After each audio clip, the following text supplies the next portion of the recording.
Hello, everybody. It's Christy Rose Fulmer Mitchell, and we are here today with Indiana Policy Forum leaders that were in Washington, D.C. last week to tell their story and how they spoke to the state's people to make some changes in the world for Parkinson's disease. So we have Anita Dust, wave. We have Sara, and we have Gentry. You guys can share your Hey, last names everybody. if you want to. Gentry was did a great job of opening the meetings and kind of like throwing it back to Sara and Anita and the care partners that were there with us that week to tell the stories and how we are trying to make a difference in the state of Indiana. So, Gentry, if you want to get us started with your story and what your goals were for the Parkinson's Policy Forum. Yeah, thanks, Rose. Yeah, so Parkinson's is a disease that happens to you, and there's not much that you can do to to stop it or even slow it down with the medications that we have at this point in time. So this was an opportunity for us and each one of us individually to go and have our voices heard while they're still loud enough to be heard. Um, so there were three different things that we're asking for. Um, we wanted the advisory council to be seated. They've been selected, but it's been sitting in the White House apparently for a while. Um, and we just asked them to make good on the promise they made with the national plan in Parkinson's, which is now the National Parkinson's Project. We asked for that. We asked for $600 million in funding by fiscal year 2028. And then we asked them to support the ban on paraquat and also the Healthy Brains Act to further research. So to do that, we told our stories, our own personal stories, which tried to connect with the congressmen that we met with, just to tell them that this is real. This happens to real people. So my story was, my name is Gentry Dodd. I'm here as a physician, a husband, and a father of two boys, and as a person living with Parkinson's disease. I was diagnosed 5 years ago at the age of 40, actually at the age of 39, the day before I turned 40. And that's considered a young onset Parkinson's, which means the disease showed up at what should have been the prime of my life while working on my career, advancing my career, coaching my kids in sports, dancing in the kitchen with my wife. Instead, Parkinson slowly inserts itself into everything. In many ways, I'm fortunate. My wife, who was with me at the event, is my best friend and my rock. We have two boys, 13 and 10, and every night before bed, they pray out loud for a cure for Parkinson. As a father, hearing that is incredibly moving and incredibly humbling. As a physician, it's also heartbreaking because as much as we've learned about the disease, we still don't have a disease-modifying treatment for Parkinson's. We manage symptoms, we manage decline, but we can't stop the disease. But here's what gives me hope. We're closer than we've ever been. I work in the life sciences industry, and I see the innovation happening right now. Biomarkers, gene-targeted therapies, disease-modifying approaches, earlier diagnosis. The science is real. The pipeline is real. But science doesn't move from possibility to reality without sustained, coordinated federal leadership. That's why we went to Washington, D.C. to ask for that leadership and those asks that I mentioned earlier.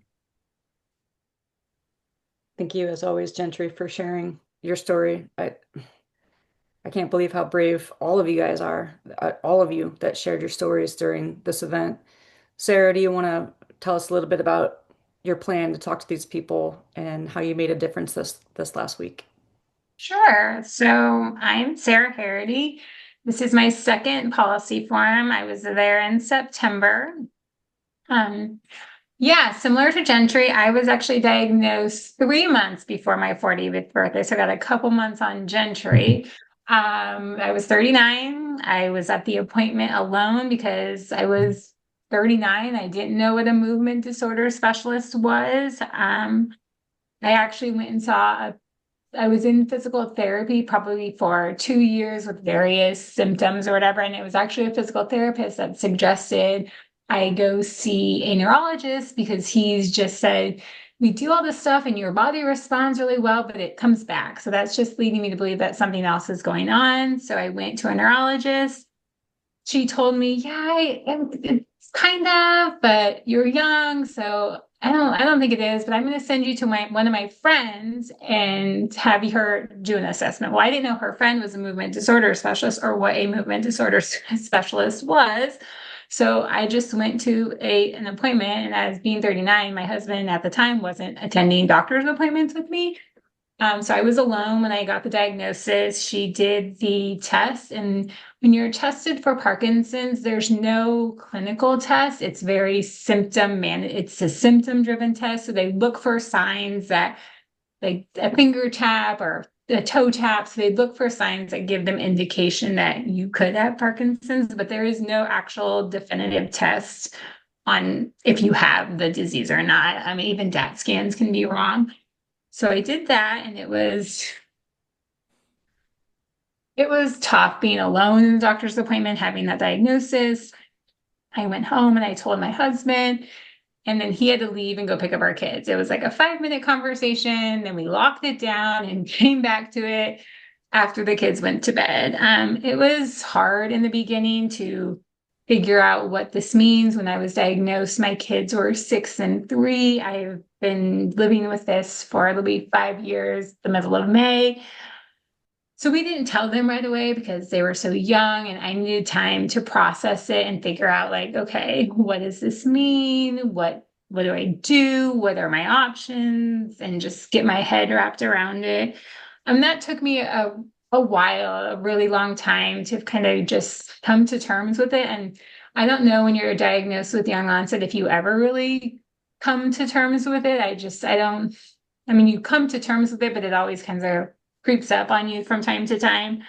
So we actually told our children last September when I went to the policy forum, because what I learned that gave me hope is when I could take action, when I could do something for the community, for myself, whether that was exercising for myself or advocating for others and myself in the space of policy. So that's how we told them. It was great. They had a ton of questions, as elementary school kids do.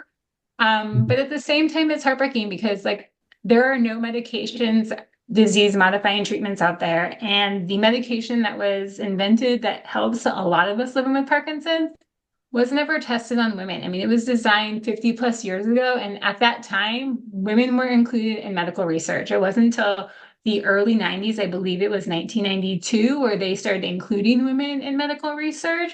So that's a problem in itself. And that immediately motivated me to take my fight and my voice to the hill.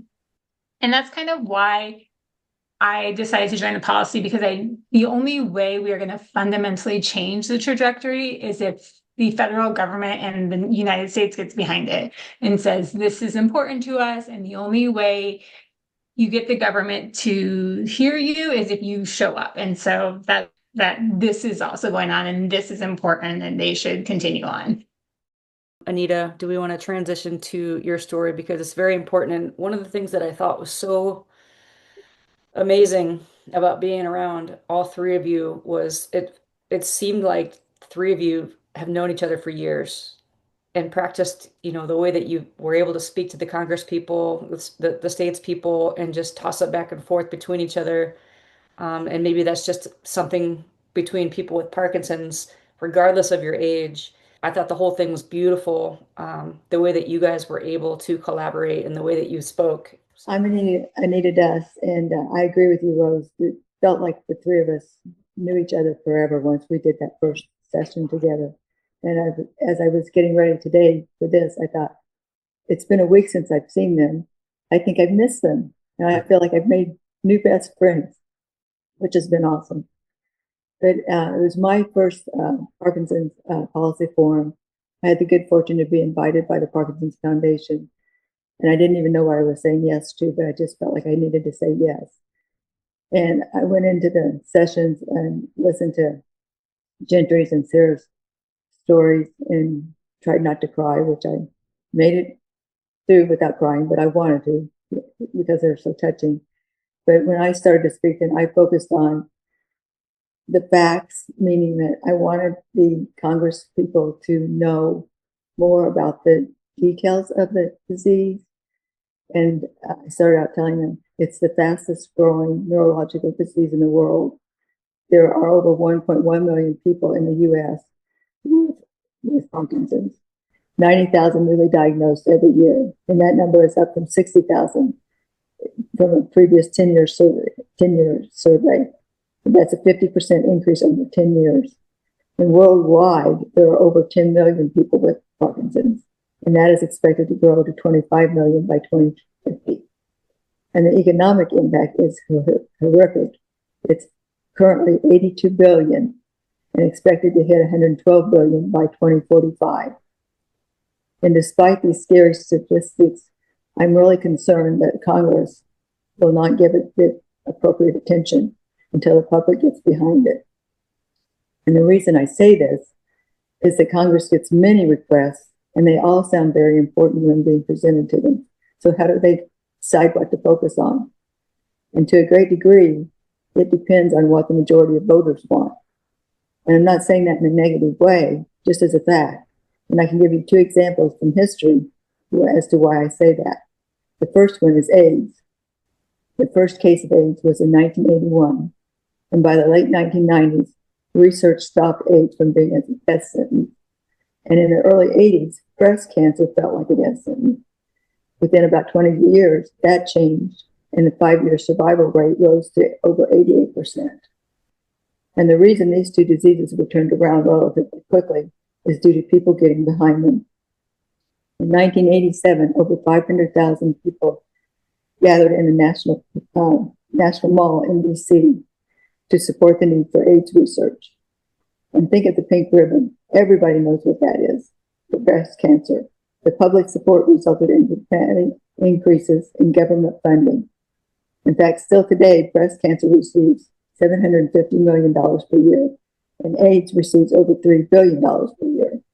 Parkinson's has been receiving $250 million. And we were supposed to ask for $600 million when we talked to the congressman. But I personally didn't think that was enough. The increase to AIDS last year was $659 million. That increase was more than the amount that these organizations are asking for with $600 million. So now maybe AIDS really needs that money. I have no idea. I'm sure they use it well. But I'm not here to say whether they do or not. But what I can tell you emphatically is that we as Parkinson's patients need it. Parkinson's has been around for over 200 years with very little progress. Even the diagnosis of it is trial and error. The way I figured out that I had Parkinson's was due to a flyer that came in the mail from the Parkinson's Foundation. It was called 10 Early Signs of Parkinson's. And considering that it was junk mail, I started to throw it away. Fortunately, I noticed one of the symptoms and thought, well, I have that one. So then I read it through thoroughly and realized that I had 4 of the 10 symptoms. So that started the process of me going to my family doctor, who sent me to a neurologist. And the neurologist was not sure if I had it. He said, maybe you do. But he did recommend that I call a movement disorder specialist right away.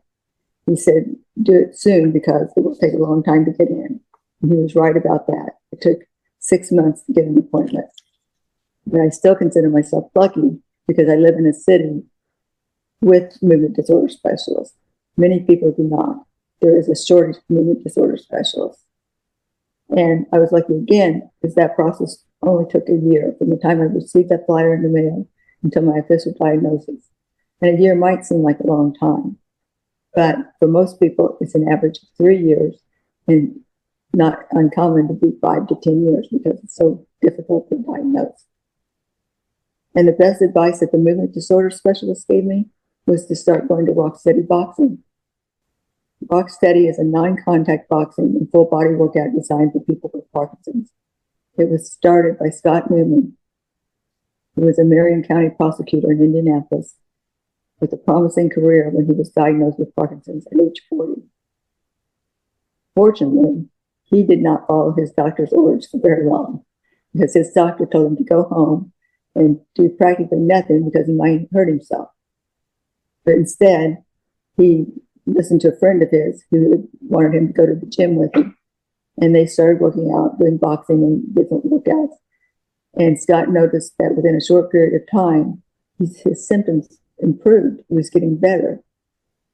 So despite resistance from the medical community, he persisted. And today, there are more than 800 rock-steady boxing facilities in the world. And again, I'm lucky. I live less than 10 minutes from the world headquarters of rock-steady boxing. I'm able to go 3 times a week. And it's a great place. And I've made the statement before, I would give up my medication before I give up boxing. At this time, my only hope is to keep exercising relentlessly. And when that is no longer enough and the symptoms progress, I can have DBS.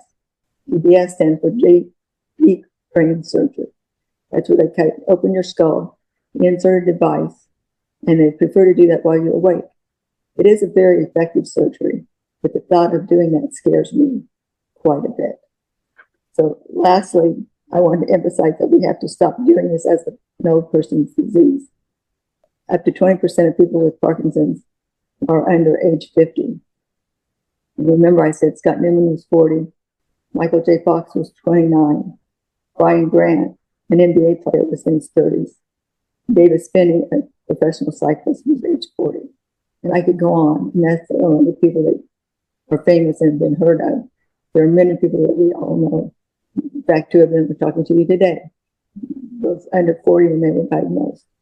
So it's important that we stop thinking this is an old person's disease and get Congress to do something about funding to help us. I know that one of the things that we talked about while we were all together was taking one of those templates, a couple of those templates that the policy forum has provided on their website, and giving them to people that we know, and for them to write letters, doing a snail mail campaign and putting these letters in boxes and shipping these boxes so that the statespeople were flooded. How do you guys feel about it? I think we definitely should do it. I question whether to send the letters in boxes or let them go in one at a time so they keep getting another one, getting another one, getting another one. So I have mixed feelings on that, but I would go with whatever.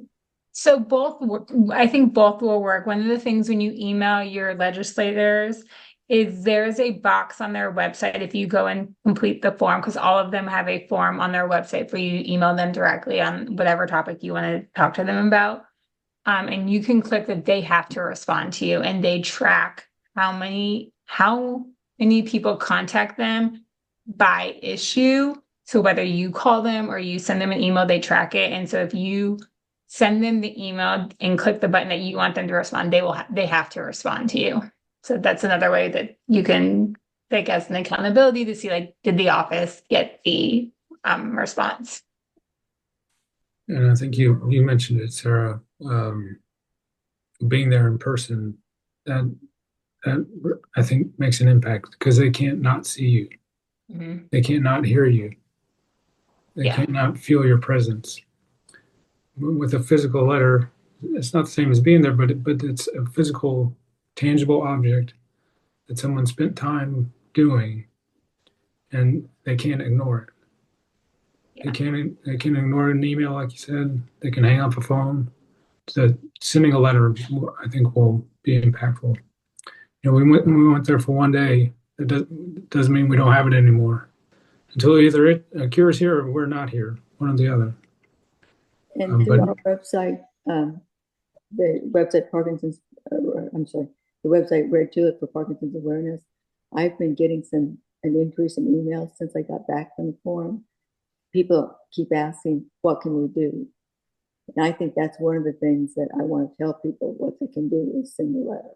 So I think people are looking for something, and that is a perfect answer for them that they can do, at least immediately, and feel like they're being effective. Yeah, so some of the things I've learned in my advocacy journey of being an advocate, talking about advocacy online and using social media platforms to raise awareness for it.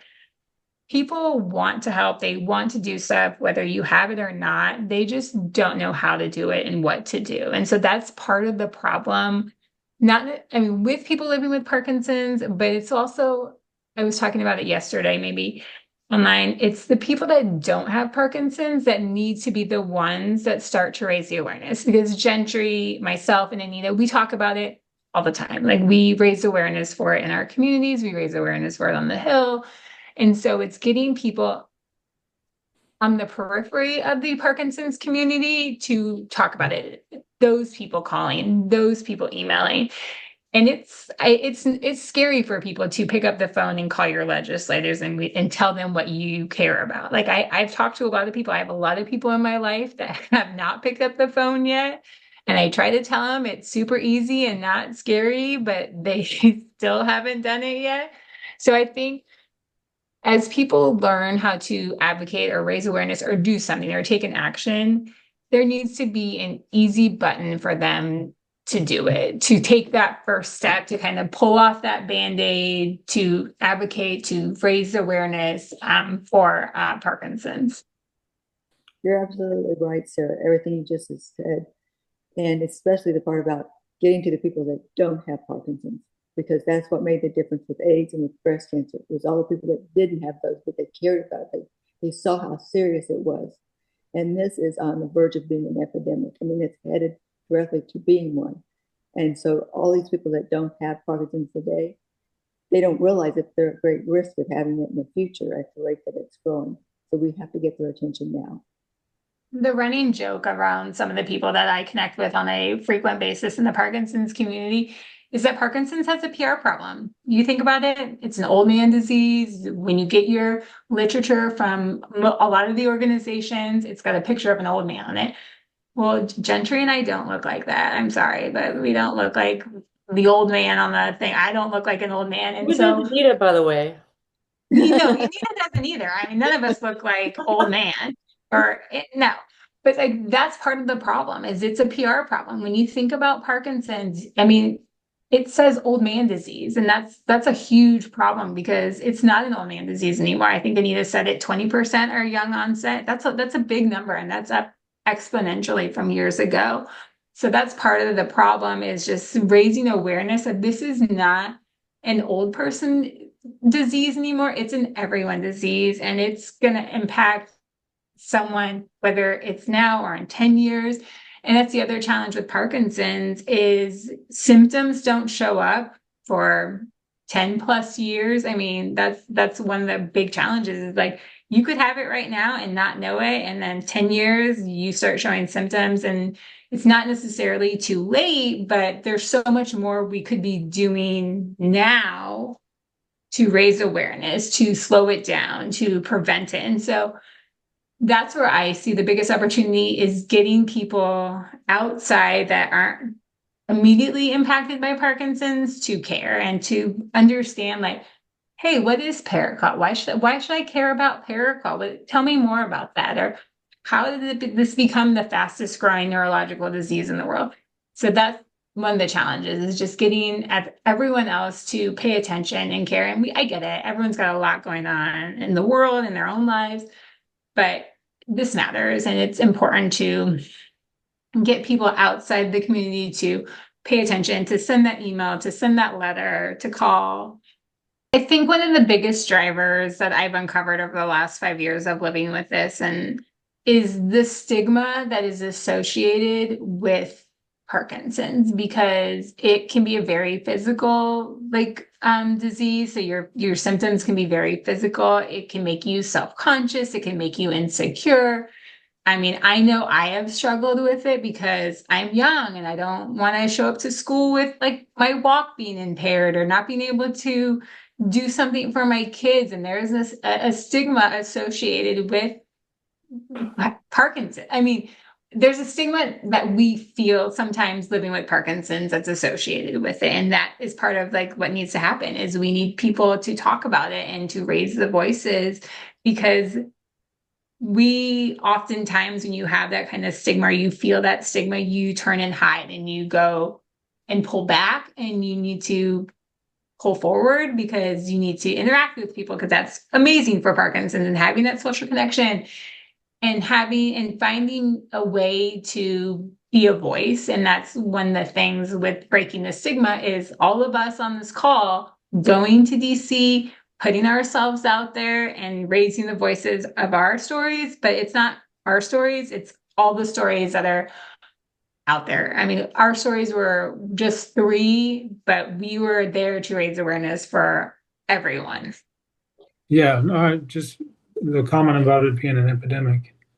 I mean, even if you're fortunate enough to not have a relative that's affected by Parkinson's or a friend that's affected by it, the likelihood of that happening, or you yourself getting it, is increasing. The incidence is increasing, the prevalence is increasing, the rates are getting higher. So it's by doing something now, you're investing in your own future. It's just not just about us, it's about the population that will be impacted by this disease, that will be affected. And the politicians, I don't mean to be cynical, but the politicians care about 2 things. 1, being reelected, and 2, doing what their constituents want so they can be reelected. If they don't hear our voices and they don't hear what our desire is to have funded research in this area to find a cure when it's been 1970 since we had a game-changing medicine, 10 years before Sara and I were born. I mean, we've got the science, we have the know-how. We just need extra help and support. We have less than 1 minute. Anita, would you like to cap it off? You got 15 seconds. I think this has been a great session, and I already have an idea what our next session should be, and it has to do with the PR of all of this, because everybody's right, the PR is failing. Hey, I love you 3 so much. You have no idea what an inspiration you are to the world. And it's been an honor to be your friends. And this isn't the last time we're going to chat. You guys take care of each other. Take care of yourselves. All right? Keep your Thank you. damn hands up.